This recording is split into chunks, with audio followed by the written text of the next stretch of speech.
오늘 이 영상을 클릭하신 성도님, 정말 잘 오셨습니다. 혹시 지금 이 순간 가슴이 두근거리고 있으십니까? 내일 아니면 며칠 뒤에 중요한 면접이 있으십니까? 아니면 오랫동안 준비해온 시험이 코앞에 다가와 있으십니까? 아니면 사랑하는 자녀분, 혹은 손자, 손녀가 그 중요한 시험 앞에 서 있어서 보는 부모 마음이 더 조마조마하고 떨리십니까? 저는 오늘 그 마음을 가지고 이 영상 앞에 앉으신 분들을 위해 이 말씀을 준비했습니다. 면접장 앞 복도에 앉아 다리가 떨리는 그 느낌 아십니까? 시험지를 받아들고 첫 문제를 읽는 순간 머릿속이 하얗게 변하는 그 느낌 경험해 보셨습니까? 아무리 열심히 준비했다고 생각해도 막상 그 순간이 오면 심장이 쿵쾅거리고 손에 땀이 나고 숨이 가빠지는 그 순간 우리 인생에 누구나 찾아옵니다. 수십 년 사회생활을 하신 어르신도 그렇고 처음 사회로 나가는 젊은이도 그렇습니다. 그런데 사랑하는 성도님들, 오늘 저는 여러분께 아주 놀라운 사실 하나를 먼저 말씀드리고 싶습니다. 하나님은 우리가 그 떨리는 순간에도, 아니, 오히려 그 순간에 특별히 함께 하신다는 것입니다. 성경을 보면 수많은 믿음의 선진들이 바로 그 떨리고 두려운 순간에 하나님의 임재를 가장 강하게 경험했습니다. 그리고 그들은 그 순간 놀라운 평정심을 찾았고 담대함으로 일어섰습니다. 오늘 이 영상에서 저는 그 비결을 성경 말씀 안에서 함께 찾아드리겠습니다. 중요한 면접이나 시험 직전 5분, 그 짧지만 너무나 소중한 시간 안에 우리가 붙잡아야 할 담대함의 선포를 오늘 함께 나눌 것입니다. 총 4가지를 말씀드릴 텐데요. 첫 번째는 두려움의 정체를 정확히 알고 이름을 붙이는 것에 대해 말씀드리겠습니다. 두 번째는 하나님이 이미 나와 함께 가 계신다는 임재의 선포에 대해 말씀드리겠습니다. 세 번째는 내 안에 있는 능력을 일깨우는 선포의 힘에 대해 말씀드리겠습니다. 그리고 네 번째는 결과를 하나님께 드리는 완전한 내려놓음의 기도에 대해 말씀드리겠습니다. 이 4가지를 오늘 이 영상을 통해 마음 깊이 받으시면 그 결전의 순간에 분명히 다른 사람이 되어 들어가실 것입니다. 자, 그럼 오늘도 말씀 안으로 함께 들어가 보겠습니다. 첫 번째로 말씀드릴 것은 두려움의 정체를 직면하고 이름을 붙이는 것입니다. 많은 분들이 면접이나 시험 직전에 이런 말씀을 많이 하십니다. 목사님, 저도 기도하고 찬양하고 말씀도 읽었는데 막상 그 순간이 오면 그게 다 어디로 갔는지 모르겠어요. 준비는 했는데 그 문을 들어가는 순간 머릿속이 백지가 돼요. 저는 왜 이렇게 믿음이 없을까요? 부끄럽습니다.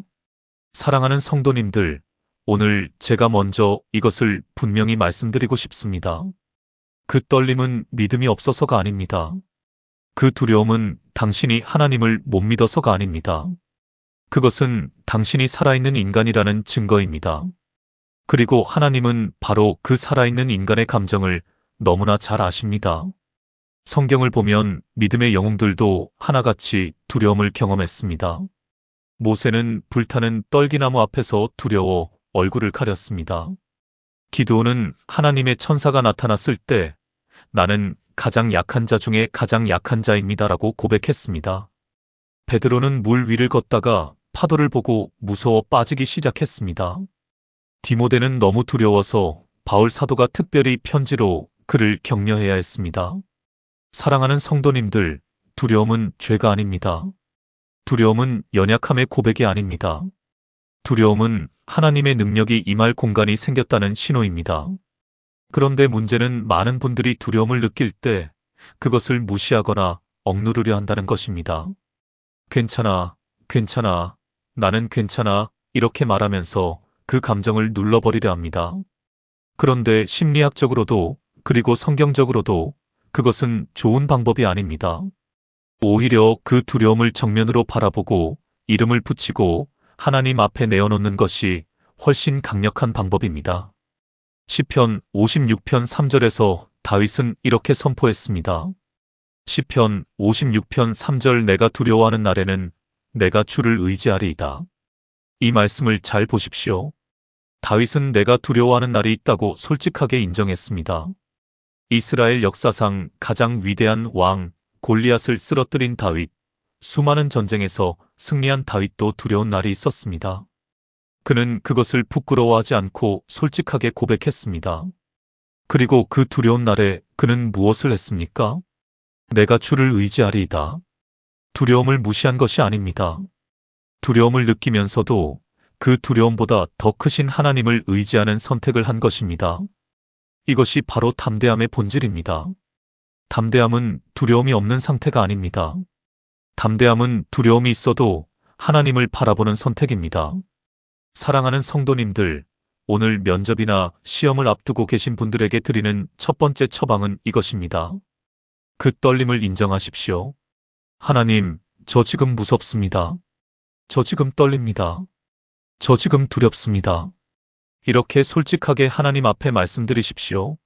왜냐하면 하나님은 우리가 괜찮은 척하는 기도보다 솔직한 고백의 기도를 훨씬 더 기뻐하시기 때문입니다. 제가 상담했던 한 집사님이 생각납니다. 그분은 20년 만에 다시 취업 시장에 나오셔야 했던 50대 초반의 여성이었습니다. 사업이 어려워지면서 남편 사업을 도와야 했고 오랫동안 직장을 떠나 있다가 다시 면접을 보러 가야 하는 상황이 된 것입니다. 그분은 면접 전날 밤 저에게 전화를 하셨는데 거의 우시면서 이런 말씀을 하셨습니다. 목사님, 저 너무 두려워요. 이 나이에 면접이라는 게 창피하기도 하고 안 되면 어떡하나 싶기도 하고 아무것도 못할 것 같아요. 저는 그분께 이렇게 말씀드렸습니다. 집사님, 지금 그 두려운 마음을 그대로 하나님 앞에 가져가세요. 솔직하게 말씀드리세요. 하나님, 저 무서워요. 저 떨려요. 저 자신이 없어요. 그런데 당신을 믿습니다. 그분은 그날 밤 그렇게 기도했다고 하셨습니다. 그리고 다음날 면접에서 어떻게 됐을까요? 그분은 그 자리에서 합격 통보를 받으셨습니다. 그분이 나중에 저에게 하신 말씀이 잊혀지지 않습니다. 목사님, 신기하게 그 솔직한 기도를 드리고 나니까 마음이 이상하게 가벼워졌어요. 면접장에 들어갔을 때 내가 뭘 해야 한다는 부담이 아니라 하나님이 나와 함께 계시다는 느낌이 처음으로 느껴졌어요. 사랑하는 성도님들, 두려움을 솔직하게 직면하고 이름을 붙이는 것, 이것이 모든 담대함의 출발점입니다. 오늘 그 떨리는 마음을 감추지 마시고 그대로 하나님 앞에 가져가십시오. 하나님, 저 두렵습니다. 그런데 주를 의지합니다. 이 한 문장 선포가 당신의 마음에 첫 번째 평정심의 문을 열어드릴 것입니다. 다윗은 두려운 날에 주를 의지한다고 했습니다. 오늘 우리도 그 선택을 해야 합니다. 두려움을 인정하되 하나님께로 돌아서는 것, 이것이 첫 번째입니다. 두 번째로 말씀드릴 것은 하나님이 이미 나와 함께 가 계신다는 임재의 선포입니다. 면접이나 시험을 앞두고 많은 분들이 하시는 기도가 있습니다. 하나님, 저와 함께 해주세요. 하나님, 저를 도와주세요. 하나님, 제발 같이 가주세요. 이런 기도 잘못된 것이 아닙니다. 진심에서 우러나오는 간절한 기도입니다. 그런데 사랑하는 성도님들, 오늘 저는 이 기도에 아주 중요한 성경적 진실 하나를 더해드리고 싶습니다. 그것은 바로 하나님은 우리가 간구하기 전에 이미 그 자리에 계신다는 것입니다. 우리가 같이 가주세요라고 기도할 때 마치 하나님이 멀리 계시다가 우리의 간절한 부탁을 듣고 오시는 분처럼 생각하기 쉽습니다. 그런데 성경은 전혀 다른 것을 말합니다. 시편 139편 7절에서 8절에서 다윗은 이렇게 고백합니다. 시편 139편 7절에서 8절 내가 주의 영을 떠나 어디로 가며 주의 앞에서 어디로 피하리이까? 내가 하늘에 올라갈지라도 거기 계시며 수월에 내 자리를 펼지라도 거기 계시니이다. 하나님은 이미 모든 곳에 계십니다. 그 면접장에도, 그 시험 교실에도, 그 대기실에도 이미 하나님은 계십니다. 우리가 기도해서 오시는 분이 아니라 이미 거기 계시면서 우리를 기다리고 계십니다. 이것을 신학적으로 하나님의 편재하심이라고 합니다. 그런데 사랑하는 성도님들, 이것이 단순한 신학적 개념이 아닙니다. 이것은 우리 삶의 모든 떨리는 순간에 적용되는 엄청난 실제적 진실입니다. 더 나아가서 예수님은 요한복음 14장 16절에서 17절에서 이렇게 약속하셨습니다. 요한복음 14장 16절에서 17절 내가 아버지께 구하겠으니 그가 또 다른 보혜사를 너희에게 주사 영원토록 너희와 함께 있게 하리니 그는 진리의 영이라. 보혜사 성령님은 우리 안에 영원토록 함께 계시는 분입니다. 그 면접장 안에, 그 시험 교실 안에 들어가는 순간 우리는 혼자가 아닙니다. 우리 안에 성령님이 함께 들어가십니다. 저는 지금도 생생히 기억하는 장면이 있습니다. 수십 년 전 제가 신학대학원 입학시험을 보던 날입니다. 저는 그날 아침 어머니와 함께 새벽 기도를 드렸습니다. 어머니는 저를 위해 무릎 꿇고 기도하시면서 이런 말씀을 하셨습니다. 주님, 우리 아들 혼자 보내지 마시고 함께 가주세요. 그 기도를 들으면서 저는 마음속으로 이런 생각을 했습니다. 어머니가 기도하기 전에 이미 주님이 거기 계세요. 그리고 저는 그날 시험장에 들어가면서 이렇게 선포했습니다. 하나님, 저 혼자 이 문을 들어가는 게 아닙니다. 당신이 이미 여기 계십니다. 당신과 함께 이 시험장을 걸어 들어갑니다. 그 선포가 저에게 얼마나 큰 평정심을 주었는지 모릅니다. 사랑하는 성도님들, 오늘 면접이나 시험을 앞두신 분들에게 드리는 두 번째 선포는 이것입니다. 그 문을 들어가기 전에 이렇게 선포하십시오. 하나님이 나보다 먼저 이 자리에 계십니다. 나는 하나님이 이미 계신 곳으로 들어가는 것입니다. 나는 혼자가 아닙니다. 이것이 단순한 위로의 말이 아닙니다. 이것은 성경이 증거하는 영적 사실입니다. 그 사실을 우리 입으로 선포할 때 그것이 우리의 내면에 깊이 새겨지고 실제 평정심이 임하게 됩니다. 여기서 또 하나 중요한 말씀을 드리겠습니다. 이사야 41장 10절은 성경 전체에서 가장 강력한 담대함의 선포 중 하나입니다. 이사야 41장 10절 두려워하지 말라. 내가 너와 함께함이라. 놀라지 말라. 나는 내 하나님이 됨이라. 내가 너를 굳세게 하리라. 참으로 너를 도와주리라. 참으로 나의 의로운 오른손으로 너를 붙들리라. 이 말씀을 보십시오. 하나님이 직접 우리에게 하시는 말씀입니다. 두려워하지 말라가 단순한 명령이 아닙니다. 그 다음에 나오는 이유 때문입니다. 내가 너와 함께함이라. 하나님이 함께하시기 때문에 두려워하지 않을 수 있는 것입니다. 놀라지 말라. 왜입니까? 나는 내 하나님이 됨이라. 내 하나님이 나와 함께 계시기 때문입니다. 그리고 이어지는 세 가지 약속을 보십시오. 내가 너를 굳세게 하리라. 참으로 너를 도와주리라. 참으로 나의 의로운 오른손으로 너를 붙들리라. 사랑하는 성도님들, 이것이 바로 면접과 시험 직전에 우리가 선포해야 할 말씀입니다. 이 말씀을 소리내어 읽으십시오. 작은 목소리라도 좋습니다. 마음속으로라도 선포하십시오. 하나님이 나와 함께 하십니다. 하나님이 나를 굳세게 하십니다. 하나님이 나를 도우십니다. 하나님이 나를 붙드십니다. 이 선포가 당신의 떨리는 손을 안정시켜 줄 것입니다. 이 선포가 당신의 하얗게 변하려는 머릿속을 맑게 해줄 것입니다. 이 선포가 당신의 가슴 쿵쾅거림을 잔잔하게 해줄 것입니다. 저는 수십 년간 목회를 하면서 이 말씀의 능력을 수도 없이 목격했습니다. 한 청년이 있었습니다. 그 청년은 대기업 최종 면접을 앞두고 저에게 상담을 하러 왔습니다. 이미 전 단계를 다 통과했고 마지막 임원 면접만 남은 상태였습니다. 그런데 그 청년은 밤에 잠을 못 자고 식사도 제대로 못하고 지쳐 있었습니다.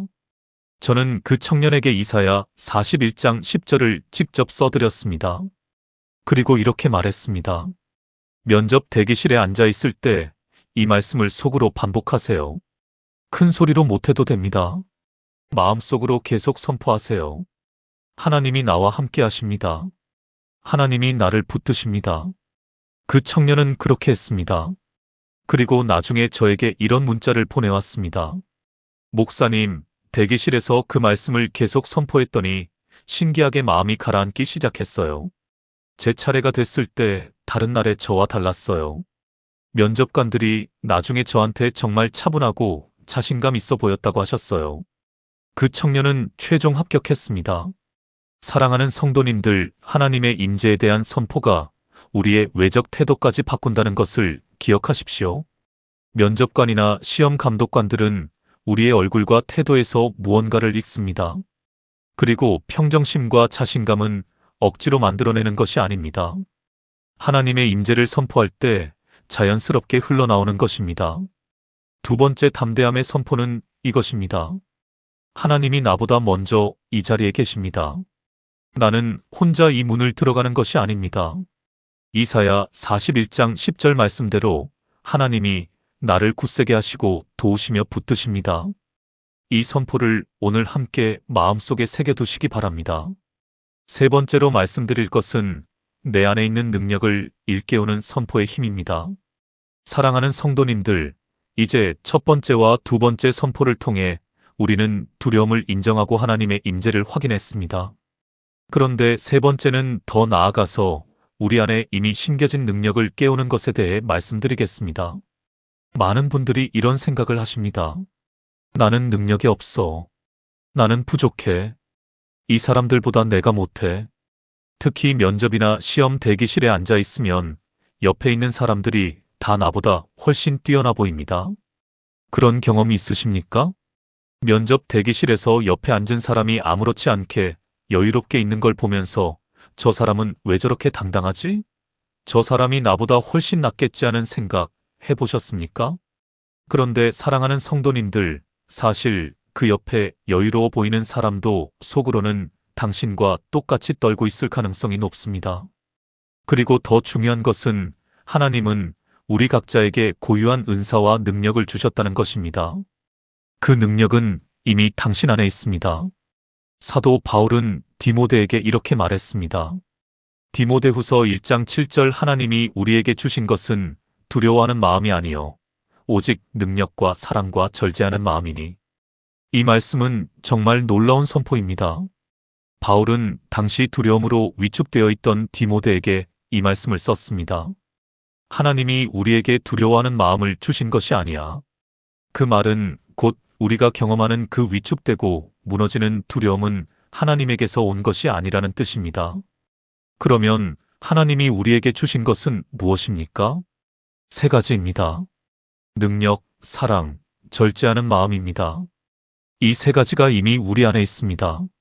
첫째, 능력입니다. 여기서 능력은 단순한 재능이나 실력이 아닙니다. 헬라어로 디나미스, 즉 다이너마이트의 어원이 되는 단어입니다. 폭발적인 능력, 역동적인 힘입니다. 하나님이 우리에게 그런 능력을 주셨습니다. 둘째, 사랑입니다. 면접이나 시험에서 왜 사랑이 필요합니까? 사랑이 완전한 두려움을 내쫓기 때문입니다. 요한일서 4장 18절에서 말씀하십니다. 요한일서 4장 18절 사랑 안에 두려움이 없고 온전한 사랑이 두려움을 내쫓나니. 하나님의 사랑이 우리 안에 있을 때 그 사랑이 두려움을 쫓아냅니다. 그리고 셋째, 절제하는 마음입니다. 이것은 헬라어로 소프로니스모스인데 이것은 자기 통제, 분별력, 냉철한 판단력을 의미합니다. 사랑하는 성도님들, 이 세 가지 능력, 사랑, 절제하는 마음이 이미 당신 안에 있습니다. 하나님이 이미 주셨습니다. 지금 필요한 것은 그것을 새로 만드는 것이 아니라 이미 주어진 것을 깨우는 것입니다. 그래서 면접이나 시험 직전에 우리는 이렇게 선포해야 합니다. 나는 능력을 가진 사람입니다. 하나님이 나에게 능력을 주셨습니다. 나는 두려움의 마음을 받은 것이 아닙니다. 나는 능력과 사랑과 절제하는 마음을 받았습니다. 이 선포는 우리의 자아상을 바꿉니다. 우리가 우리 자신을 어떻게 보느냐가 우리가 실제로 어떻게 행동하느냐를 결정합니다. 나는 부족한 사람이야 라는 자아상을 가진 사람과 나는 하나님이 능력을 주신 사람이야 라는 자아상을 가진 사람은 같은 질문을 받아도 전혀 다르게 반응합니다. 여기서 한 가지 더 중요한 말씀을 드리겠습니다. 빌립보서 4장 13절은 우리가 잘 아는 말씀입니다. 빌립보서 4장 13절 내게 능력 주시는 자 안에서 내가 모든 것을 할 수 있느니라. 이 말씀은 바울이 감옥에서 쓴 편지 안에 있습니다. 바울은 지금 감옥에 있습니다. 자유가 없습니다. 언제 죽을지도 모릅니다. 그런데 그는 이렇게 선포합니다. 내가 모든 것을 할 수 있다. 어떻게 이런 선포가 가능합니까? 내게 능력 주시는 자 안에서라는 조건 때문입니다. 나의 능력이 아닙니다. 나의 실력이 아닙니다. 내게 능력 주시는 자, 그리스도 안에서입니다. 그 안에서라면 모든 것을 할 수 있습니다. 사랑하는 성도님들, 이 선포를 면접장 문 앞에서 시험지를 받기 직전에 마음속으로 외치십시오. 내게 능력 주시는 자 안에서 내가 이 면접을 통과할 수 있습니다. 내게 능력 주시는 자 안에서 내가 이 시험을 잘 볼 수 있습니다. 하나님이 주신 능력이 지금 내 안에서 깨어납니다. 저는 이 선포의 힘을 직접 목격한 적이 있습니다. 한 성도님이 계셨는데 그분은 60대 초반이었고 오랫동안 다니던 회사가 문을 닫으면서 갑자기 실직을 하게 되었습니다. 자식들은 이미 독립했고 내 나이에 무슨 취직이냐는 생각에 사실상 포기하고 계셨습니다. 그런데 어떤 계기로 한 곳에서 면접 기회가 생겼습니다. 그분은 저에게 이렇게 말씀하셨습니다. 목사님, 가도 될까요? 창피만 당할 것 같아서요. 내 나이에 면접이라니. 저는 그분께 이렇게 말씀드렸습니다. 집사님, 가십시오. 그런데 가기 전에 이 말씀을 선포하고 가세요. 내게 능력 주시는 자 안에서 나는 이 면접을 잘 볼 수 있습니다. 하나님이 나에게 주신 능력이 이 자리에서 드러납니다. 그분은 그 말씀을 붙들고 가셨습니다. 결과는 어떻게 됐을까요? 그분은 합격하셨습니다. 나중에 그 회사 대표가 그분을 뽑은 이유를 말해줬는데 지원자 중에 가장 자신감 있고 여유로워 보였다고 했답니다. 그분이 여유롭게 보인 이유가 무엇이었을까요? 바로 그 선포 때문이었습니다. 자기 힘이 아닌 하나님의 능력을 의지할 때 오는 여유, 그것이 그 나이에도 빛났던 것입니다. 사랑하는 성도님들, 세 번째 담대함의 선포를 잊지 마십시오. 하나님이 나에게 두려워하는 마음을 주신 것이 아닙니다. 하나님이 나에게 능력과 사랑과 절제하는 마음을 주셨습니다. 내게 능력 주시는 자 안에서 나는 모든 것을 할 수 있습니다. 이 선포가 당신 안에 잠들어 있던 능력을 깨울 것입니다. 이 선포가 당신의 눈빛을 바꿀 것입니다. 이 선포가 당신의 목소리에 힘을 실어줄 것입니다. 네 번째로 말씀드릴 것은 결과를 하나님께 드리는 완전한 내려놓음의 기도입니다. 사랑하는 성도님들, 이것이 어떻게 보면 가장 어렵고 동시에 가장 중요한 부분입니다. 우리가 첫 번째로 두려움을 인정했습니다. 두 번째로 하나님의 임재를 선포했습니다. 세 번째로 내 안의 능력을 깨웠습니다. 그런데 이 세 가지를 다 했는데도 아직 불안하다면 그것은 무엇 때문입니까? 그것은 결과에 대한 집착 때문입니다. 꼭 붙어야 해. 꼭 통과해야 해. 이번에 안 되면 끝이야. 이런 생각이 우리의 마음을 다시 조이게 만듭니다. 아무리 기도해도 결과를 내 손에 꽉 쥐고 있는 한 진정한 평정심은 오지 않습니다. 그래서 네 번째이자 마지막 선포는 이것입니다. 결과를 하나님께 드리는 것입니다. 빌립보서 4장 6절에서 7절에서 바울은 이렇게 말합니다. 빌립보서 4장 6절에서 7절 아무것도 염려하지 말고 다만 모든 일에 기도와 간구로 너희 구할 것을 감사함으로 하나님께 아뢰라. 그리하면 모든 지각에 뛰어난 하나님의 평강이 그리스도 예수 안에서 너희 마음과 생각을 지키시리라. 이 말씀을 주목해 보십시오. 아무것도 염려하지 말고. 이것이 가능한 일일까요? 아무것도 염려하지 않는 것이 가능합니까? 이것은 단순히 걱정하지 마세요라는 위로의 말이 아닙니다. 이것은 하나의 영적 명령이면서 동시에 방법론입니다. 그 방법이 다음 구절에 나옵니다.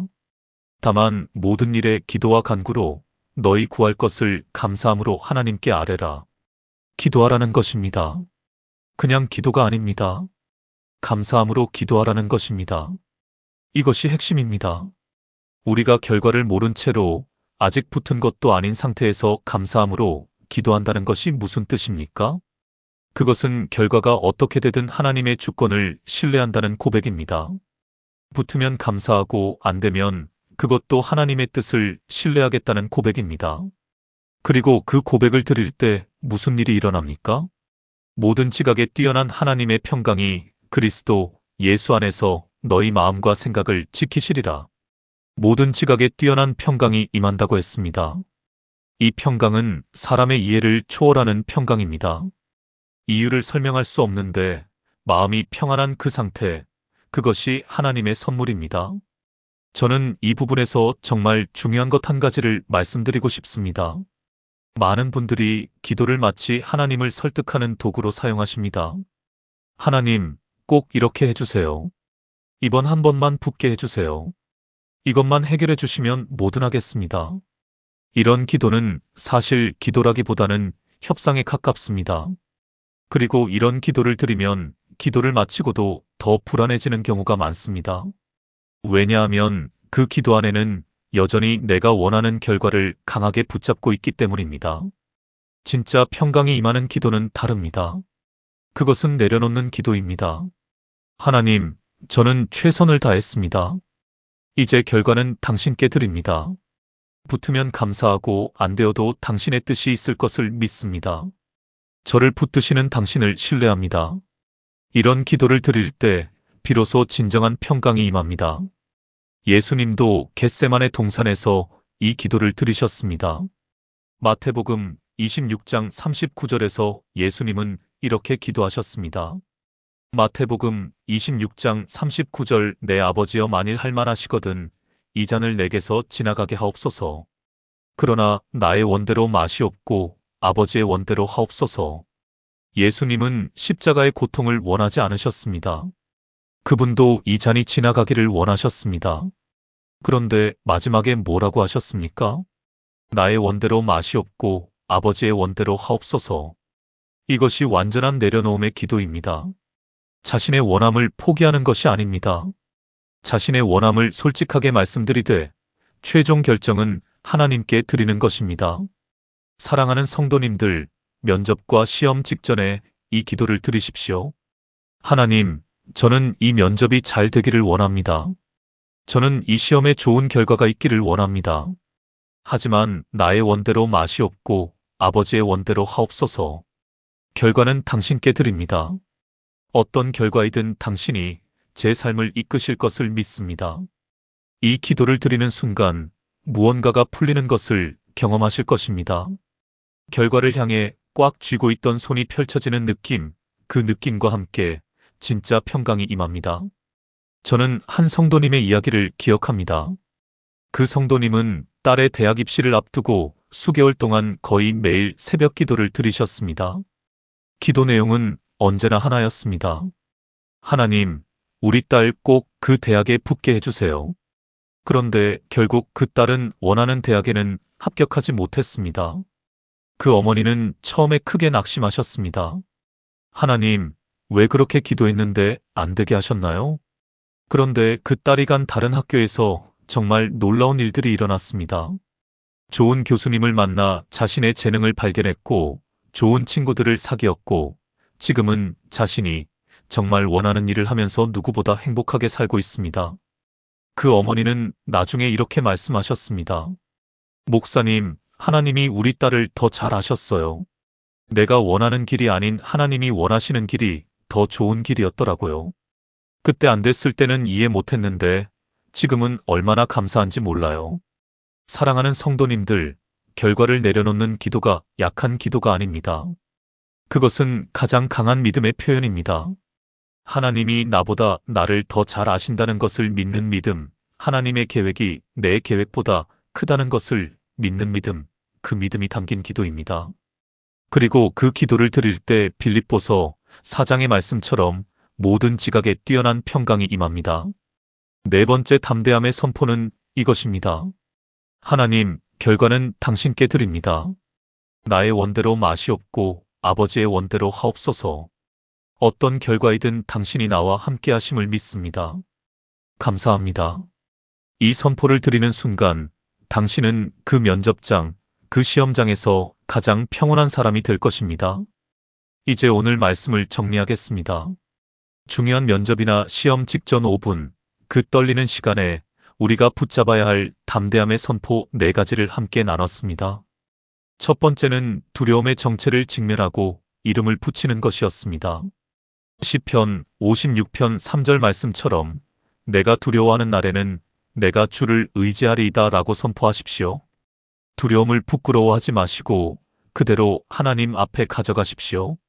두 번째는 하나님이 이미 나와 함께 가 계신다는 임재의 선포였습니다. 이사야 41장 10절 말씀처럼 두려워하지 말라 내가 너와 함께함이라 이 말씀을 선포하십시오. 그 면접장, 그 시험장에 이미 하나님이 계십니다. 우리는 혼자 들어가는 것이 아닙니다. 세 번째는 내 안에 있는 능력을 일깨우는 선포였습니다.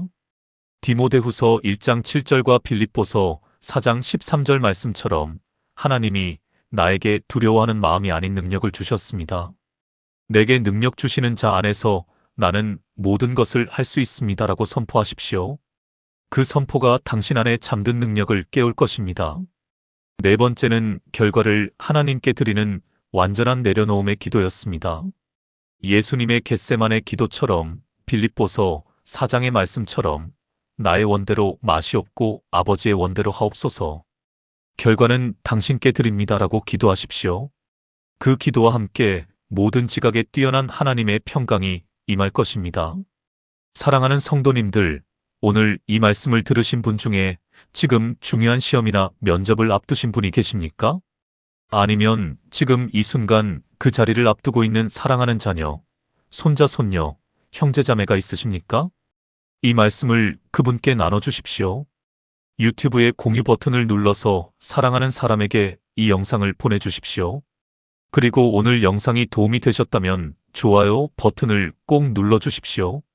그리고 댓글란에 오늘 선포한 말씀 중에 가장 마음에 와닿은 구절을 한번 써주시겠습니까? 내가 두려워하는 날에는 내가 주를 의지하리이다가 마음에 남으셨다면 그렇게 써주시고 두려워하지 말라. 내가 너와 함께함이라가 위로가 되셨다면 그 말씀을 써주시고 내게 능력 주시는 자 안에서 내가 모든 것을 할 수 있느니라가 힘이 되셨다면 그것을 써주시고 나의 원대로 마시옵고 아버지의 원대로 하옵소서가 평강을 주셨다면 그것을 적어주십시오. 여러분의 댓글이 또 다른 성도님들에게 위로와 힘이 될 것입니다. 오늘도 이 영상을 끝까지 함께 해주셔서 진심으로 감사드립니다. 이제 마지막으로 우리 함께 기도하겠습니다. 하나님 아버지, 오늘 이 말씀을 들으신 모든 분들을 주님께 올려드립니다. 중요한 면접 앞에 서 있는 분들, 시험을 앞두고 있는 분들, 사랑하는 자녀의 결전을 마음 졸이며 지켜보는 분들 모두를 이 시간 주님 앞에 드립니다. 주님, 두려움이 몰려올 때 내가 두려워하는 날에는 주를 의지하리이다라는 다윗의 고백이 우리의 고백이 되게 하여 주옵소서. 그 결전의 자리에 주님이 이미 먼저 가 계심을 기억하게 하시고 이사야의 말씀처럼 두려워하지 말라. 내가 너와 함께함이라. 이 약속이 그 순간 심장 깊이 울려 퍼지게 하여 주옵소서. 주님이 주신 능력을 깨우게 하시고 내게 능력 주시는 자 안에서 모든 것을 할 수 있다는 담대한 선포가 그 입술에서 흘러나오게 하여 주옵소서. 그리고 결과는 주님께 드리는 완전한 내려놓음 안에서 모든 지각에 뛰어난 주님의 평강이 그 마음과 생각을 지키게 하여 주옵소서. 그 떨리는 손을 주님의 손이 붙드시고 그 긴장된 어깨를 주님의 은혜가 풀어주시며 그 불안한 눈빛이 주님의 평안함으로 빛나게 하여 주옵소서. 합격이든 불합격이든 좋은 결과든 기대에 못 미치는 결과든 모든 과정과 결과 안에서 주님의 선하신 뜻이 이루어짐을 믿는 믿음을 주옵소서. 이 영상을 보신 모든 분들 위에 담대함의 영을 부어주시고 평정심의 기름을 바르시며 주님의 임재로 충만케 하여 주옵소서. 예수님의 이름으로 기도드립니다. 아멘. 사랑하는 믿음의 가족들, 오늘도 하나님이 여러분 한 분 한 분과 함께 하십니다. 그 중요한 순간 앞에서 이 선포를 기억하십시오. 하나님이 나와 함께 계십니다. 나는 혼자가 아닙니다. 나는 능력을 받은 사람입니다. 결과는 하나님께 드립니다. 하나님이 여러분의 그 담대한 선포를 들으십니다. 그리고 그 선포 위에 능력으로 응답하실 것입니다. 오늘도 주님의 평강이 여러분의 마음과 생각을 지키시기를 간절히 축원합니다. 다음 영상에서도 말씀 안에서 함께 만나겠습니다.